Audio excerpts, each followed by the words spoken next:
علماء کرام، جملہ میں مساجد، مدحان رسول، سامعین کرام، پردہ نشین خواتین اسلام، عزیز بچوں، السلام علیکم ورحمۃ اللہ وبرکاتہ۔ الحمدللہ الحمدللہ الذی ابدع الافلاک والارضین، والصلاة والسلام علی من کان نبیا وآدم بین الماء والطین، وعلى آلہ واصحابہ اجمعین، اما بعد، فاعوذ باللہ من الشیطان الرجیم، بسم اللہ الرحمن الرحیم۔ لا اقسم بهذا البلد وانت حل بهذا البلد، آمنت باللہ صدق اللہ العظیم وصدق رسولہ النبی الامین الکریم، ونحن على ذلك لمن الشاہدین والشاکرین والحمد للہ رب العالمین۔ آئیے آقائی کریم سید عالم نور مجسم رحمت عالم صلی اللہ علیہ وسلم کی بارگاہ میں محبت کے ساتھ درود و سلام کا نذرانہ پیش کریں، پڑھیں اللہم صلی علی سیدنا مولانا محمد وبارک وسلم صلاۃ و سلام علیک یا رسول اللہ صلی اللہ علیہ وسلم۔ معزز سامعین کرام، آخری کڑی کے حیثیت سے میں آپ کے سامنے موجود ہوں۔ اچھی نعتیں آپ نے سماعت کر لی، تقریریں بھی سماعت کر لی، کئی ناظموں کی نقابت بھی آپ نے سماعت کر لی۔ تو یہ خادم آپ کے سامنے حاضر ہے، جو کچھ بھی میرا انداز ہے میں اپنے انداز سے میں ہی اپنا کلام بھی سناتا ہوں اور خطاب بھی سناتا ہوں۔ صاحب خانہ جناب حافظ محمد فیضان رضا صاحب برکاتی نے، اب میں کہوں، عرض کیا ہے، چونکہ حکم تو نہیں کہہ سکتا، مجھ سے بہت چھوٹے ہیں، ہاں عرض کیا ہے کہ وہ نعت سنا دیں اور کچھ دیر خطاب بھی کر لوں۔ میں وقت کا بڑا خیال رکھتا ہوں، شاید دنیا میں مجھ سے زیادہ وقت کا کوئی خیال رکھتا ہو۔ مجھے معلوم ہے کہ جب کھانے کا وقت ہوتا ہے تو سننا مزاج میں نہیں آتا ہے، ہاں، لیکن اب چونکہ صاحب خانہ سے میں نے کہا کہ جب میرے صاحبزادے نے سنا دیا تو مجھ سے دعا کرا لو، لیکن اب انہوں نے شہزادے سنا ہے تو اب قاضی صاحب بھی سنائیں۔ ہاں ارے سنا دیں گے یار، جو بھی باقی بتانا وہ بھی کر دیں گے ہم۔ ہاں تم کیا باقی ہے؟ ہاں ارے بالکل بالکل ابھی سناتے ہیں، دوسری پڑھ لیجیے، اللہم صلی وسلم دائما ابدا علی حبیبک خیر الخلق کلہم صلی اللہ علیہ وسلم۔ بہرحال خوشی کی بات تو ہے ہی ہے کہ اب ہماری جماعت کے دھیرے دھیرے ایک ایک کر کے عمرہ کرنے کے لیے تشریف لے جا رہے ہیں۔ میں ان تمام ائمہ مساجد اور علماء کرام جو دھیرے دھیرے عمرہ کر رہے ہیں، میں ان کے لیے دعا کرتا ہوں اللہ تعالیٰ ان کو حج نصیب فرمائے۔ ہاں ہاں، تو یہ عمرہ کی سعادت سے بھی مالا مال ہو اور بعد میں پیسہ اسے زیادہ جمع کر لیں تو اللہ تعالیٰ ان کو حج کی بھی سعادت سے مالا مال فرمائے۔ ہاں، کیونکہ یہ حج کرنا فرض ہے، عمرہ تو سنت ہے، اور سنت اگر چھوڑ بھی جائے تو اس میں گناہ کبیرہ نہیں ہے، لیکن اگر حج نہ کیا جائے تو گناہ کبیرہ ہے، سمجھ رہے ہیں؟ صاحب استطاعت پر، ہاں اس کی شرط لگا دیتا ہوں، اس میں اکثر و بیشتر ائمہ کرام صاحب استطاعت ہیں، یہ بھی سن لیجیے آپ۔ ہاں ائمہ آپ غریب نہیں رہ گئے، مالدار رہ گئے، ہو گئے ماشاءاللہ۔ ہاں اب غریب ائمہ نہیں رہ گئے، سب صاحب استطاعت ہیں، سبحان اللہ۔ جب 4 ویلر خریدا جا سکتا ہے تو حج نہیں کیا جا سکتا ہے، سبحان اللہ ہے؟ کیوں بھائی؟ 4 ویلر خریدنے کے لیے پیسہ ہو سکتا ہے تو حج کے لیے بھی تو پیسہ ہو سکتا ہے۔ چلیے سن لیجیے، باپ نہیں تو وہی بات بڑھ جائے گی، ادھر سے ادھر ہو جائے گی۔ سنیے، آپ پہلی بار سن رہے ہیں؟ ارے سنیے ماشاءاللہ، ڈاکٹر اچھے صاحب بھی آج موجود ہیں، کہیں چلے گئے گا؟ ہے ٹوپی لگا لو یار، پیسہ تو نہیں کہا تو میرے پاس ٹوپی کے ہے ڈاکٹر صاحب، ایک انجیکشن میں پتہ کتنی ٹوپی آ جائے گی یار، ٹوپی نہیں، ہمارے مقتدی ہو اس لیے ہم سنا رہے ہیں۔ کسر باقی نہ رکھی بس میں ان کا جگمگانے میں، کسر باقی نہ رکھی بس میں ان کا جگمگانے میں، عرب میں چاند نکلا چاندنی پھیلی زمانے میں، عرب میں چاند نکلا چاندنی پھیلی زمانے میں، عرب میں چاند نکلا چاندنی پھیلی زمانے میں، عرب میں چاند نکلا چاندنی پھیلی زمانے میں، کسی شے کی تمنا ہی نہیں ہم کو زمانے میں کسی شے کی تمنا ہی نہیں، ہم کو زمانے میں مدینہ لکھ دیا جائے، ہمارے آبودانہ میں مدینہ لکھ دیا جائے، ہمارے آبودانہ میں۔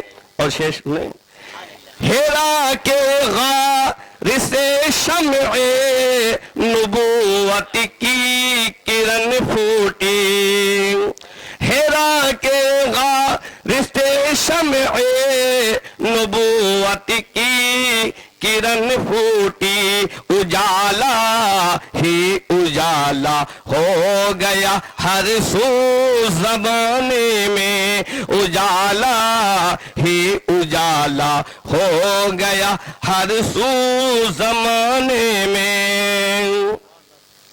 بسد انداز یکتائی بغایت شان سے پائی، امی بن کر امانت آمنہ کے گود میں آئی، امی بن کر امانت آمنہ کے گود میں آئی، امی بن کر امانت آمنہ کے گود میں آئی۔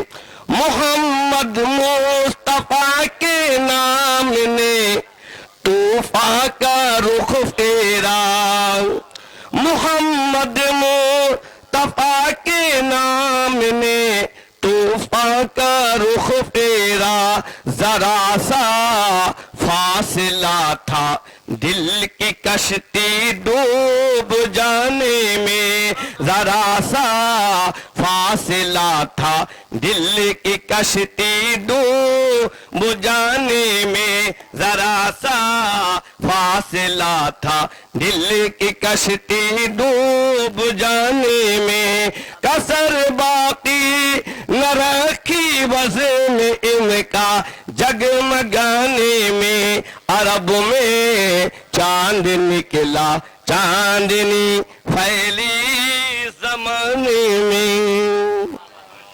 ماشاءاللہ، واہ، پہنا دیجیے حضرت۔ ہاں ہاں، نہیں، ارے آپ آج آپ کا دن ہے۔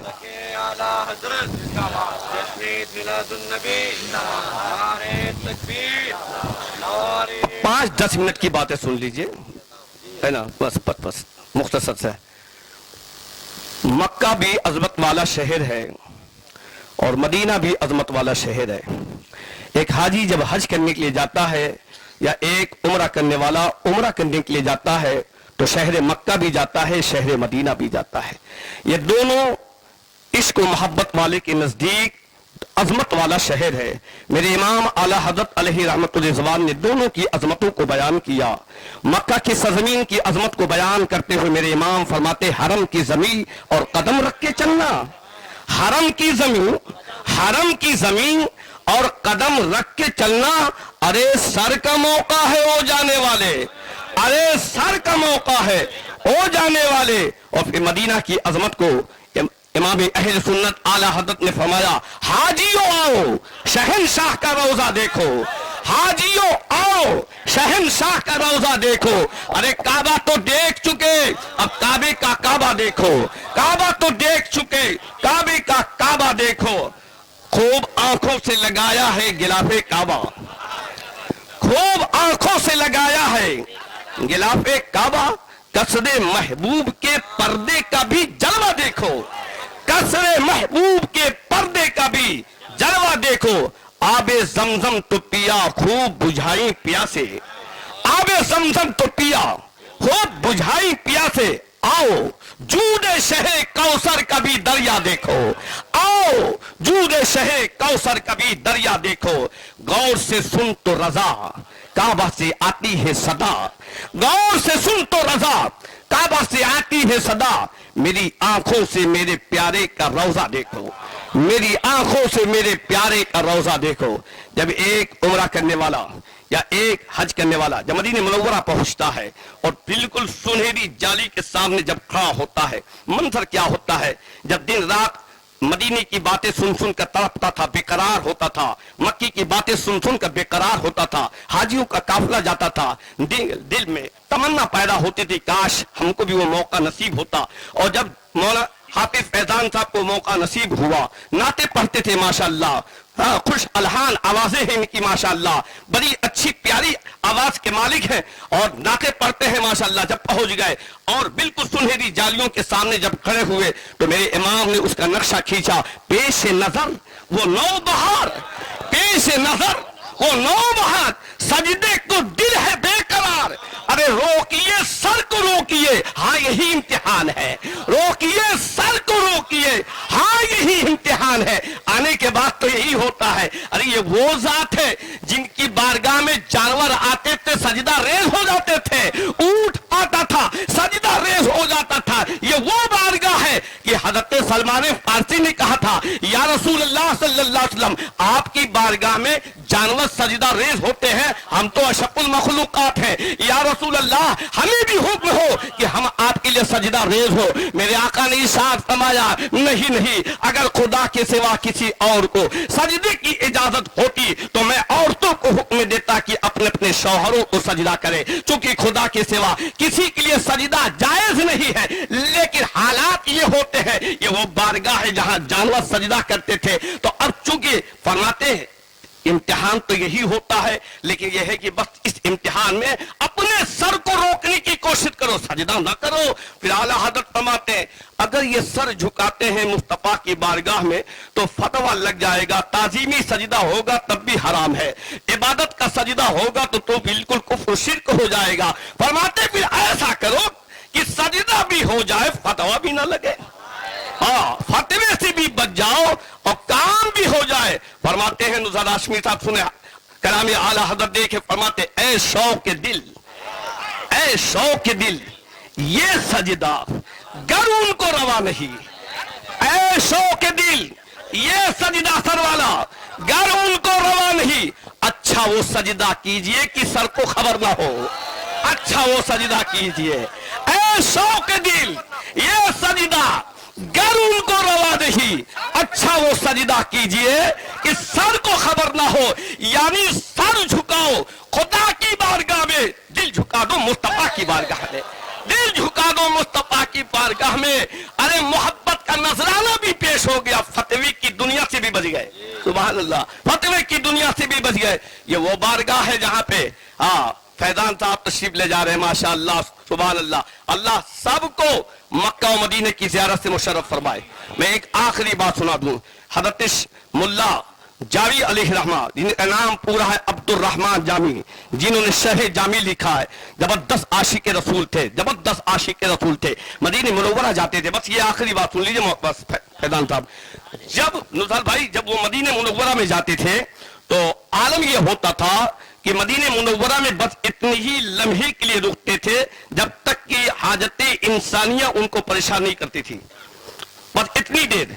یعنی اس سرزمین پر حضرت عبد الرحمن جامی پخانہ پیشاب نہیں کرتے تھے، اور جب یہ حاجت محسوس ہوتی تھی مدینے سے رخصت ہو جاتے. فرماتے تھے میری غیرت کو، میری حمیت کو، میری محبت کو یہ گوارا نہیں، میں اس سرزمین پہ پیشاب کروں، میں اس سرزمین پہ پخانہ کروں. ہو سکتا ہے جس سرزمین پر میں استنجا کروں میرے آقا کا قدم پڑا ہوا ہو، میرے آقا کا قدم پڑا ہوا ہو. اس لیے جامی کی محبت یہ گوارا نہیں کرتی کہ مدینے کی سرزمین پر میں پیشاب کروں، اس لیے میں اتنی دیر کے لیے رکتا ہوں جب تک کہ مجھے یہ حاجت نہیں پڑتی ہے. جہاں حاجت پڑتی ہے مدینے سے باہر تشریف لے جاتے تھے. لیکن عالم یہ ہوتا تھا جب جاتے تھے حضور کی بارگاہ میں صلاۃ و سلام کا نذرانہ پیش کرتے تھے، اور جب واپسی ہوتی تھی تو مصطفیٰ کی بارگاہ میں جا کر اجازت لیتے تھے اور کہتے تھے بسفر می روم چے فرمائی، جاتے تھے بسفر می روم، سفر سے میں جا رہا ہوں، حضور کیا حکم ہے آپ کا. یہ آپ استغاثہ حضور کی بارگاہ میں پیش کرتے تھے. بسفر می روم چے فرمائی، یہ آپ کی زبان فارسی زبان تھی. فرماتے حضور اب میں رخصت ہو رہا ہوں، کیا حکم ہے؟ جانتے ہو گنبد خضرا سے آواز آتی تھی بسلامت روی و باز آئی، سلامتی سے جاؤ پھر واپس آنا، جاؤ بسلامتی کے ساتھ جاؤ، دوبارہ پھر آنا۔ حضرت شیخ جامی ملا جامی علیہ رحمت رضوان بڑے خوش ہو جاتے تھے، اب تو دوبارہ حاضری ہوگی، ملک الموت بھی اب نہیں آ سکتا، چونکہ حضور نے یہ کہہ دیا ہے سلامتی سے جاؤ پھر واپس آنا، جب تک دوبارہ میری حاضری نہیں ہو جائے گی اس وقت تک میری موت نہیں ہو سکتی ہے۔ پھر دوبارہ آتے تھے، ہر بار کا یہی ان کا طریقہ تھا، آتے تھے، جب واپسی ہوتی تھی بارگاہ رسالت میں حاضری دیتے تھے، یہی شعر پڑھا کرتے تھے، بسفر می روی چھ فرمائی، قبر انور سے جواب آتا تھا، جامی جا رہے ہو، جاؤ جاؤ، بسلامت روی، وہ بات آئی، سلامتی سے جاؤ، واپس آنا۔ حضرت ملا جامی علیہ رحمہ بڑے خوش ہو جاتے تھے۔ ایک بار ایسا ہوا کہ جب آپ واپس جانے لگے اور حضور کی بارگاہ میں پہنچے اور یہی کہا، بس اپن می روی چھ فرمائی، قبر انور سے جواب نہیں آیا۔ حضرت جامی سمجھ گئے یہ میری آخری زیارت ہے، یہ آخری حاضری ہے، چونکہ ہر بار کا یہ دستور تھا کہ جب میں حضور کی بارگاہ میں واپسی کے لیے اجازت طلب کرتا تو حضور یہ فرماتے تھے، جاؤ جاؤ بسلامت، تبھی وہ بات آئی۔ آج جواب نہیں آیا، اس کا مطلب یہ ہے کہ میری آخری حاضری ہے، اب ملک الموت میری روح کو نکال لیں گے۔ وہی ہوا کہ اس کے بعد گئے حضرت عبد الرحمن جامی علیہ رحمت رضوان، دوبارہ حاضری نصیب نہیں ہوئی اور ان کی زندگی نے انہیں وفا نہیں کیا، اور اس کے بعد دار فنا سے دار بقا کی طرف چلے گئے۔ یہ وہ بارگاہ ہے، بڑے بڑے محبت والے حضور کی بارگاہ میں جاتے تھے، ادب کے ساتھ حاضری دیتے تھے اور ادب کے ساتھ صلاۃ السلام کی ڈالیاں پیش کرتے تھے۔